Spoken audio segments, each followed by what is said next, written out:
दिन है सुहाना, आज पहली तारीख है, दिन है सुहाना, जाहिरात तुम्ही पाहिलीच असेल। बँकेत जमा होणाऱ्या सॅलरी पासून प्रत्येकाच्या महिन्याची सुरुवात होते, पण एका दिवसासाठी श्रीमंती प्राप्त करून देणाऱ्या सॅलरीची नेमकी सुरुवात कधी झाली?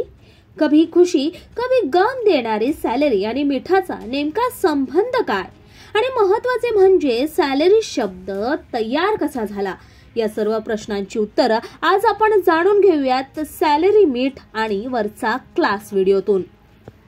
कामगारांना वेतन स्वरूपात मोबदला देण्याची सुरुवात नेमकी कधी झाली? इतिहासकालीन मिळालेल्या पुराव्यानुसार रोम साम्राज्याने कामगारांना वेतन देण्याची सुरुवात केली, परंतु हे वेतन पैशांच्या स्वरूपातील नसून त्यासाठी मिठाचा उपयोग केला गेला। रोम साम्राज्यात मिठाला विशिष्ट महत्त्व होतं। त्यावेळी मीठ हे अतिशय मौल्यवान वस्तू मानली जाई, म्हणूनच कामगारांना वेतन देण्यासाठी मिठाचा आधार घेण्यात आला। पण हा मोबदला सॅलरी शब्दाने प्रचलित नव्हता। त्यावेळी सॅलरीला सॅलरियम अर्गॅन्टम नावाने ओळखले जात होते, म्हणजेच एक प्रकारे मिठाचे पैसे होय। सॅलरी या शब्दाची निर्मिती नेमकी कशी झाली? कोणतेही नवीन संशोधन हे टाकाऊ पासून टिकाऊ या तत्वानुसारच होत असते। टाकाऊ भाग वगळला जातो तर टिकाऊ भाग उपयोगात आणून नवीन वस्तूची निर्मिती केली जाते।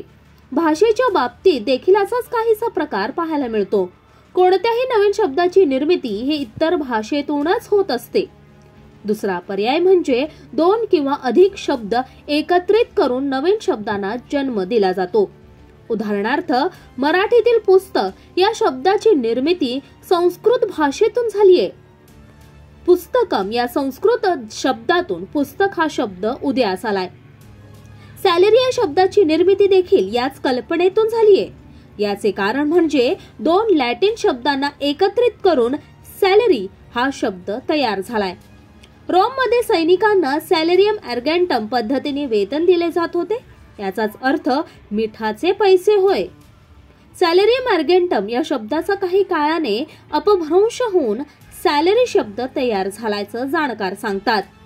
तर काही सिद्धांतानुसार सॅलरी शब्द सॅलरियस या लॅटिन शब्दापासून आलाय, ज्याचा अर्थ मीठ असा होतो।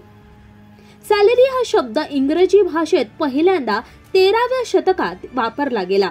कामगारांच्या चेहऱ्यावर आनंदाची छटा उमटवणारा सॅलरी शब्दाची निर्मिती अशा पद्धतीने झालीये। पैशांच्या स्वरूपातील पहिले वेतन नेमके कोणी दिले? पैशांच्या स्वरूपातील सॅलरी देण्याचं मान देखील रोम साम्राज्यानंच पटकावलाय। रोम साम्राज्याने इसवी सन पूर्व 300च्या सुमारास पैशांच्या स्वरूपातील वेतन देण्यास सुरुवात केली। त्या सुमारास रोमन साम्राज्याचा विस्तार वाढत होता। साम्राज्य वाढीसाठी सैनिक महत्त्वाची भूमिका पार पाडतात। रोमन साम्राज्याच्या चाणक्य मंडळीने ही गोष्ट बरोबर हेरली होती। साम्राज्याचा विस्तार असो किंवा साम्राज्याचं संरक्षण हे सैनिकांशिवाय अपुरे आहे। रोमन सरकारने सैनिकांना आकर्षित आणि नोकरीवर टिकून राहण्यास प्रोत्साहित करण्यासाठी पैशांच्या स्वरूपात सॅलरी देण्यास सुरुवात केली। औद्योगिक क्रांतीमुळे 17व्या शतकात पैशांच्या स्वरूपातील सॅलरी देण्याची पद्धत वाढू लागली, तर 20व्या शतकात ही पद्धत आधुनिक जगात सर्वत्र पसरली। कॉर्पोरेट जगात तुम्ही राजीनामा देता त्यावेळेस सॅलरी वाढवण्याचे आमिष HR मंडळीकडून दिले जाऊन तुम्हाला थांबविण्याचे प्रयत्न केले जाते। त्यामागचा खरा मास्टरमाइंड हे रोमन साम्राज्य असल्याचं कधीही विसरू नका। तर कसा वाटला वरचा क्लास व्हिडिओ?